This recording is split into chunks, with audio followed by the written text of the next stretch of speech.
Hey guys, it's Vicky, and today I'm here with another Flicks and Lit video. This is a video series that I do here on my channel where I compare books to their movie adaptations.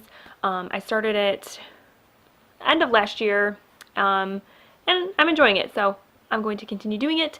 Today I am talking about Horns by Joe Hill. For those of you that maybe might be new to my channel, I just read Horns back in February, so the book is very fresh in my mind, so of course I wanted to watch the movie pretty much immediately so that I could compare the two. The movie came out like 5 years ago, I think, 5 or 6 years ago. It stars Daniel Radcliffe, of Harry Potter fame, of course, and some other people. He's the star. And basically Horns is I guess some people classify it as horror. I would classify it more as a supernatural thriller about a guy named Ig who wakes up one morning and he's got these little horns on his head.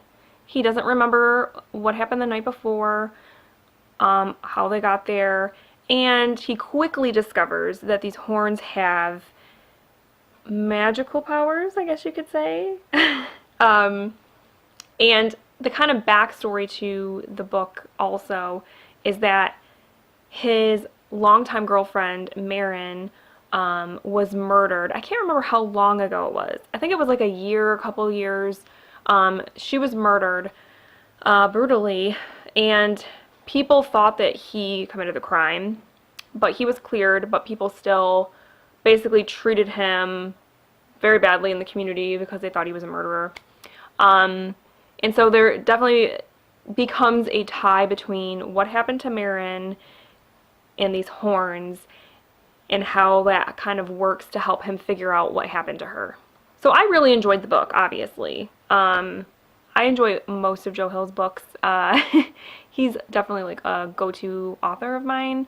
So yeah, I enjoyed the book a lot. And I think that the movie adaptation was okay. I definitely had some problems with it though. The first pro that I will say though is that Daniel Radcliffe I thought was awesome as Ig. His American accent, not that I'm like an accent expert or anything, but I felt like his American accent was very good, and I felt like he really embodied the character of Ig, because Ig in the book is a little bit sarcastic. He has this kind of humor to him, especially in his reactions to other people in the book, having to do with the horns and stuff. I thought that he played the part really well. As far as casting though, on the downside, I wasn't a huge fan of the casting of Marin. I mean, the actress, I don't even know her name.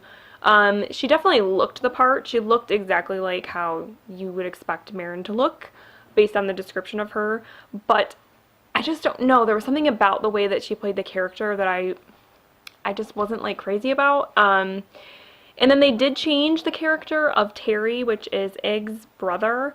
In the book, he's a pretty successful guy, and in the movie, for some reason, they made him like this burnout, and I don't know why they did that. I don't see why they had to do that.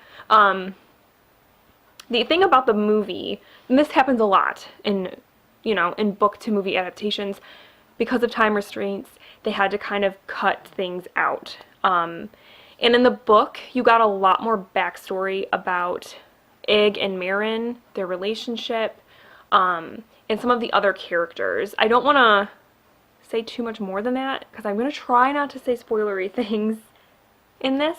They might come out though, so I apologize in advance. There were things about the kind of backstory that were cut out from the movie because they kind of had to cut some things to, fit the 2-hour time slot or whatever. And so you missed a lot of that backstory, and it was kind of important, especially when you find out who killed Marin and why Marin was killed. You get a lot more backstory about that person, and it makes you hate that person. And you don't get that in the movie. And then the other thing they kind of changed is the killer is revealed pretty early in the book. Ig finds out pretty early, and in the movie they kind of I can see why they wanted to kind of save it for the end, because they're trying to make it more of like a thriller. more of like a whodunit kind of thing. So I get why they wanted to push it to the end, but in doing that, they changed a lot about the murder itself, the events leading up to the murder, just all of the circumstances, and I didn't like those changes either. I didn't think that it made sense. I felt like the way that it happened in the book was more realistic. So those changes I also wasn't a huge fan of. Overall, though, I think the movie was okay. I mean, I think because I read the book, I obviously found fault in the movie, but my husband watched the movie with me, and he has not read the book, and he thought it was a good movie. Like, he was like, that was good. So I think if you just go into it maybe not being super nitpicky about details of the book, which is hard to do when you've read the book, you'll be like, yeah, it was great. And it was an enjoyable movie. I'm not going to say that it was not good, but I think that definitely, in this case, the book was better. The book was way better, though the film did capture a lot of the main themes of the book.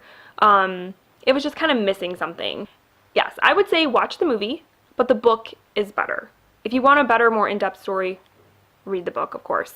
But it was still entertaining, enjoyable. Daniel Radcliffe is a very talented actor, and I'm not just saying that because I'm a Harry Potter fan, because I am, but I've seen him in a lot of other things since Harry Potter, and I think that he's a talented actor, and I thought that he played the part of Egg very well. He was definitely the standout to me in terms of, like, the things I liked the most about the movie. So yes, please let me know down below if you have read Horns, and if you've seen the movie, what were your kind of thoughts on the adaptation? I would love to have a chit chat. Again, like I always say, if you don't want spoilers, maybe try to stay out of the comments for a little bit in case spoilery things happen, because I don't know. But yeah, let's have a conversation. So other than that, though, that's all I have for today, and I hope you guys are having a great week, and I will talk to you guys very soon. Thank you so much for watching. Bye.